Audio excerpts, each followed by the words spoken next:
morning, viewers. You're watching NewsX and I'm Kriti Mehta. Our focus here remains on the Middle East war. Now, in the latest breaking news updates coming in, the IDF has released video of precision strikes targeting Iranian air defense systems, including missile batteries designed to threaten military aircraft.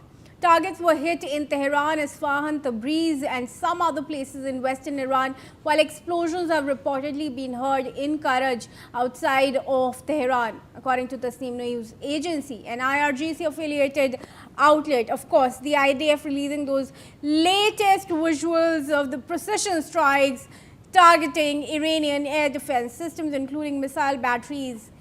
Of course, made to threaten the military aircraft. Let me introduce firstly my guests in the discussion. I have Ambassador Sushil Kumar Singhal, former diplomat, and I also have retired Major General A.K. Sewaj, defense expert. Thank you very much to you both for joining us. General Sewaj, allow me to start with you. We're seeing a massive escalation once again, but what is your reading into the latest round of skirmishes that we are seeing, and what kind of role is the US seeing to play in it, if at all it wants to?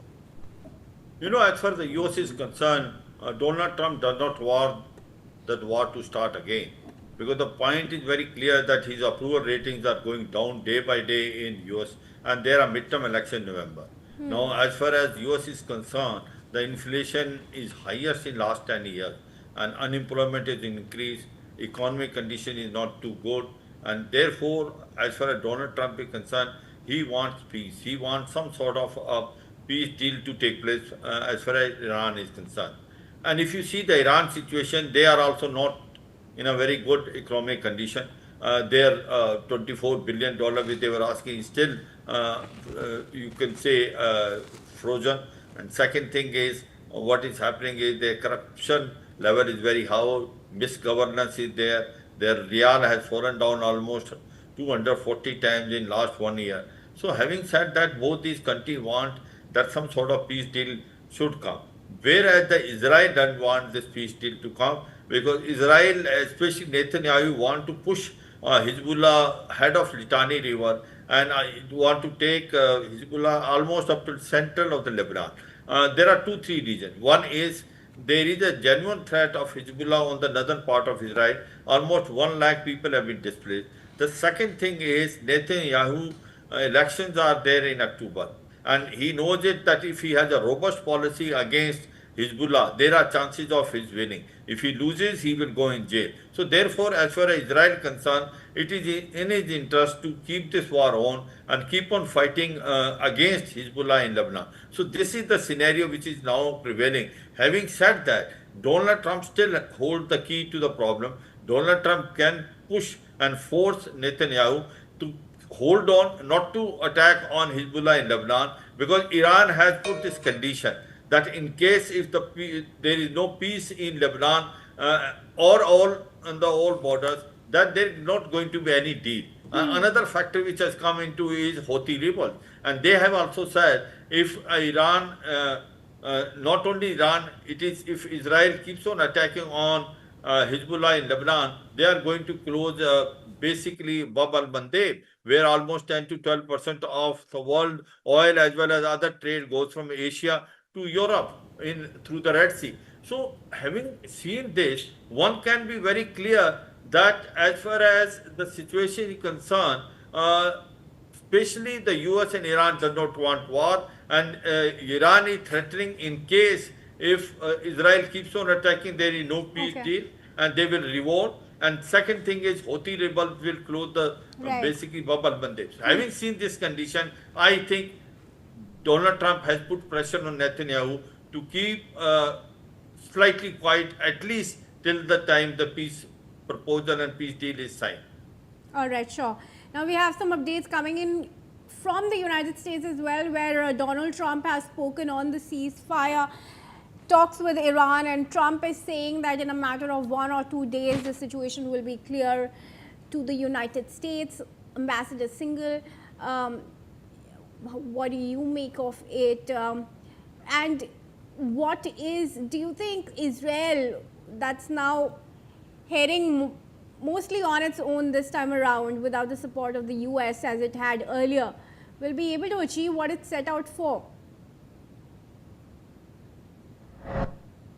2 or 3 days or 2 or 3 weeks? 2 or 3 days. I would not say at this moment Israel completely isolated or is not working in tandem with the Americans. I'll just mention that, because the reason is one, that when the Iranian missiles and drones were coming towards Israel, American forces actively helped Israel in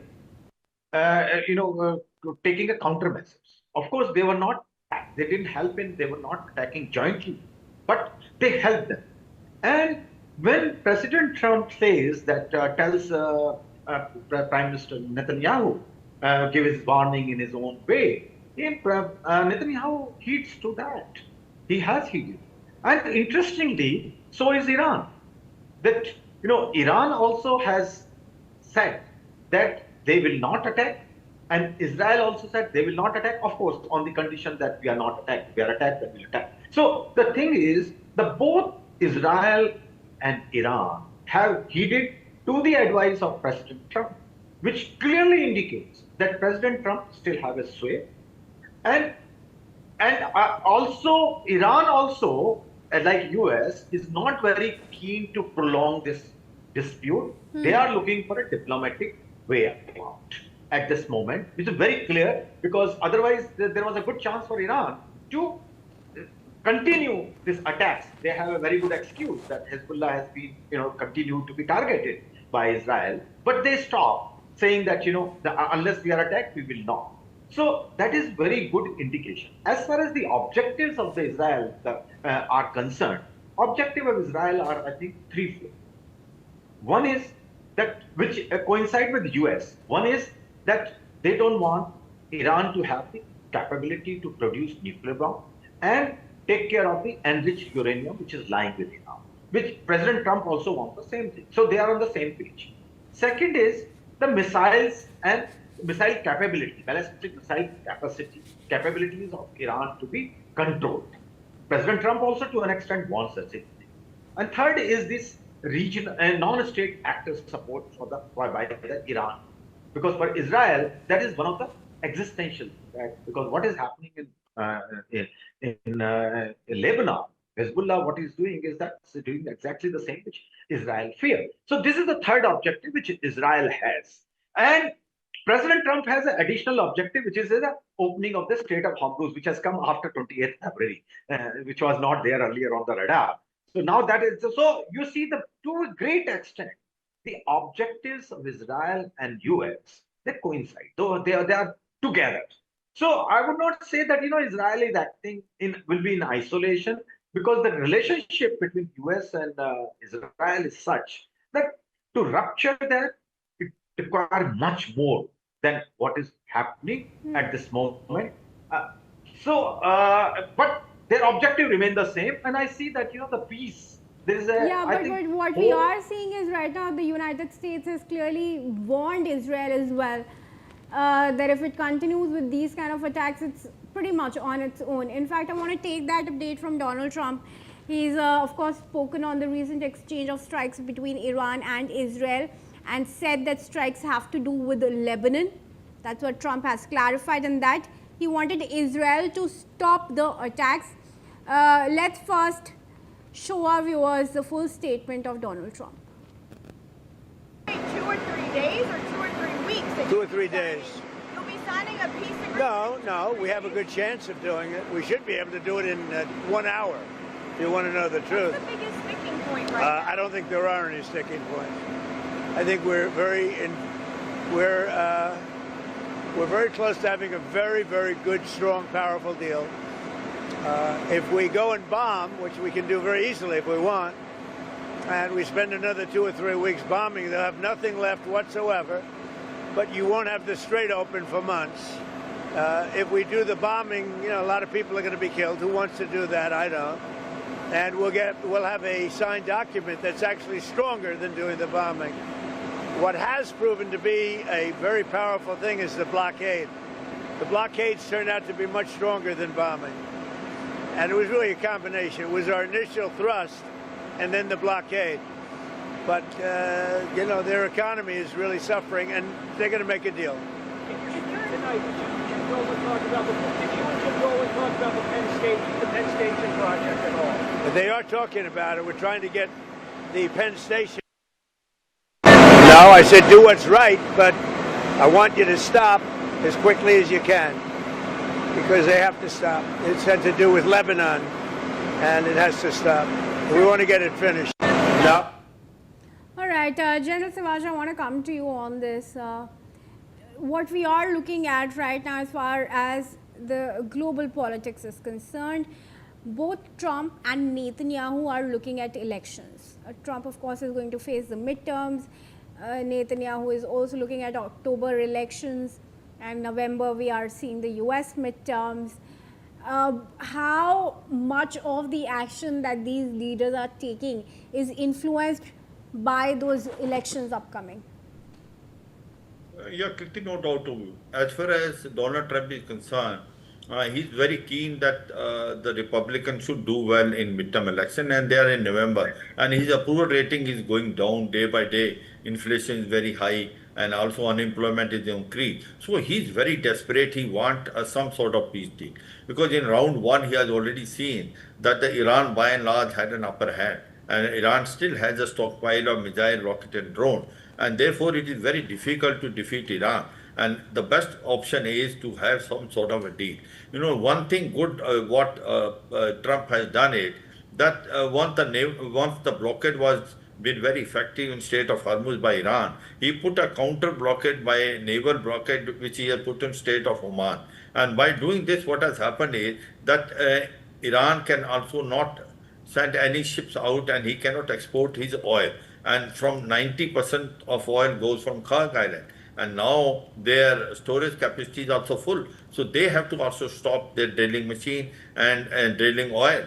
So therefore, the point is that Iran also wants some sort of peace deal. And I think the first and foremost thing will be opening of Strait of Hormuz unconditionally. Other things like uranium enriched 440 kg going to a third country will be second. And in subsequently, they will talk about enrichment of uranium in a long term. So I suppose both of these countries want a sort of peace agreement. Both are very, very important. As far as Israel is concerned, it is interest of Netanyahu for this war to continue, because he wants to show to his countrymen he is very robust and he is very strict as far as Hezbollah is concerned.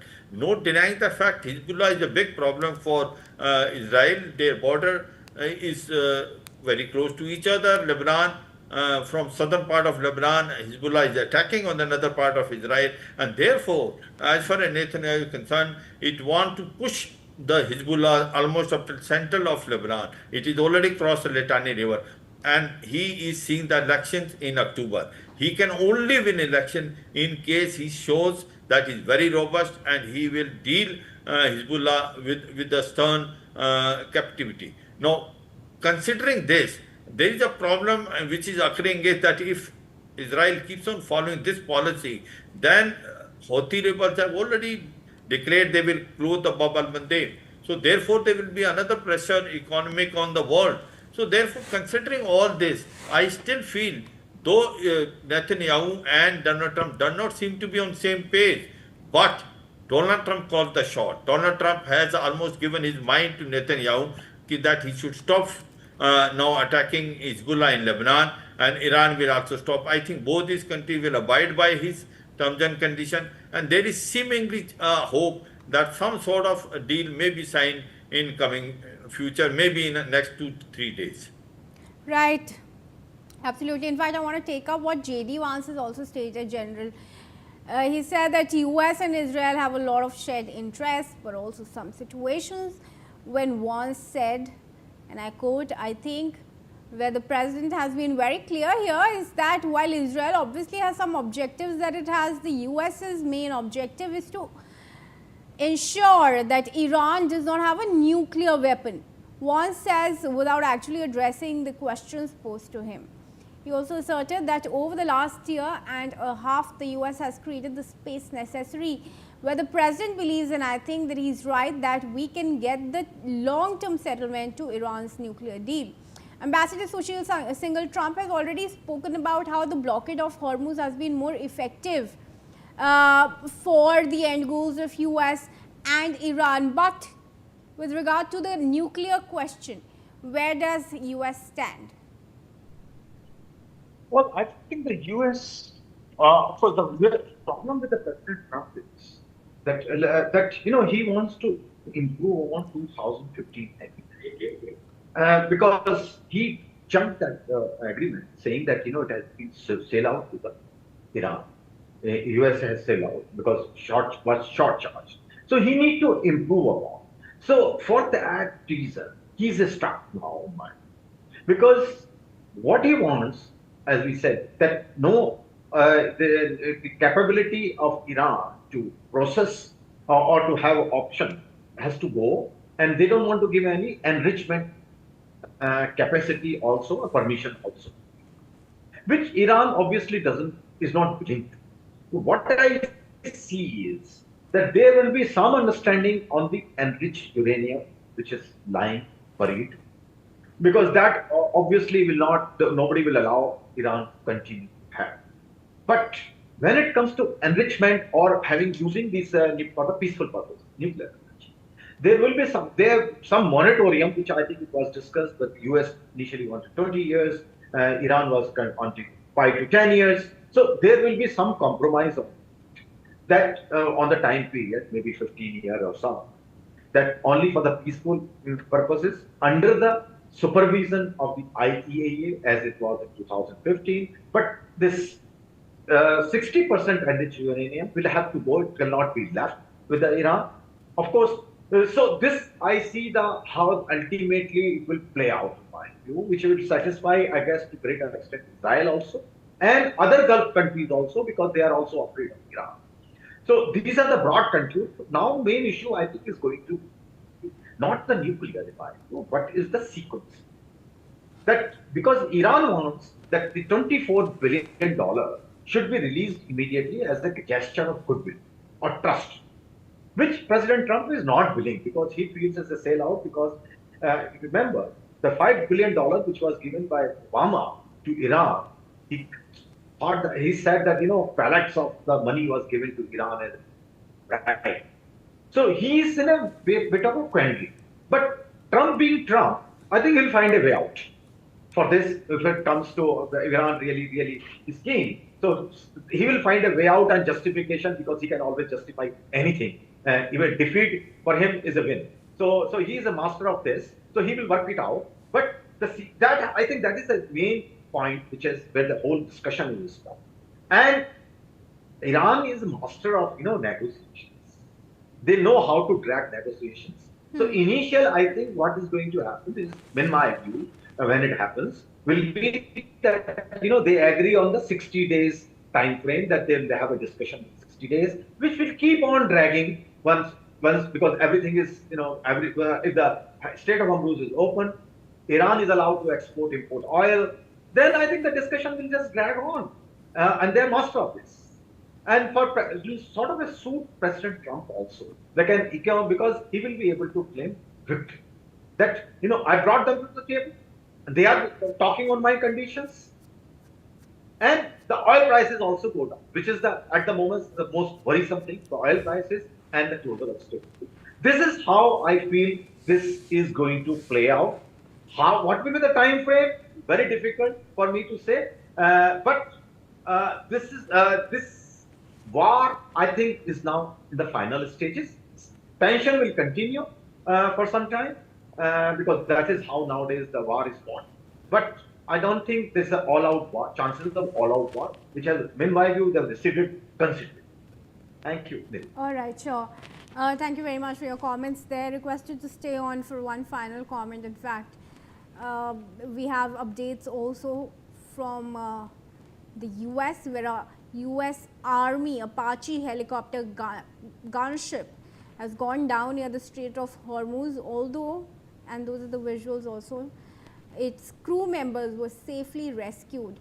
So no casualty has been reported, but the Apache helicopter has been taken down. It was not immediately clear whether the Apache was shot down by Iranian fire due to mechanical failure or whether it encountered some other problem. But visuals are there coming in courtesy RT that we are playing on our screens. No casualties also reported, but the Apache helicopter definitely has been taken down, with the incident occurring on the same day as Israel and Iran exchanging military strikes. So heavy damage there, General, to US Apache helicopter there. But how much of its weapons really have been lost through the course of its war? If you can take our viewers back to those damages and losses the US has incurred. No denying, Kirti, that what US has announced that the damage which has occurred or the loss of life is minuscule. Actually, the fact is that there is heavy loss on the American side. And as per some estimate of CIPRI also, there are almost about 42 aircraft have been lost. And there are more than about 2 to 3,000 troops which have been injured or been killed. So therefore, there is heavy loss as far as US is concerned. There also the bases which are there, military bases which are basically in Middle East, and almost 60 to 70% are non-operational.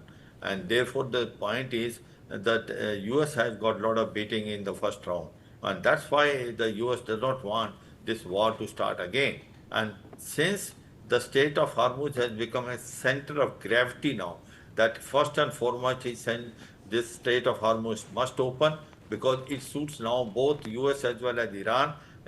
Initially, when Strait of Hormuz was blocked by Iran, it was impacting everyone else other than Iran.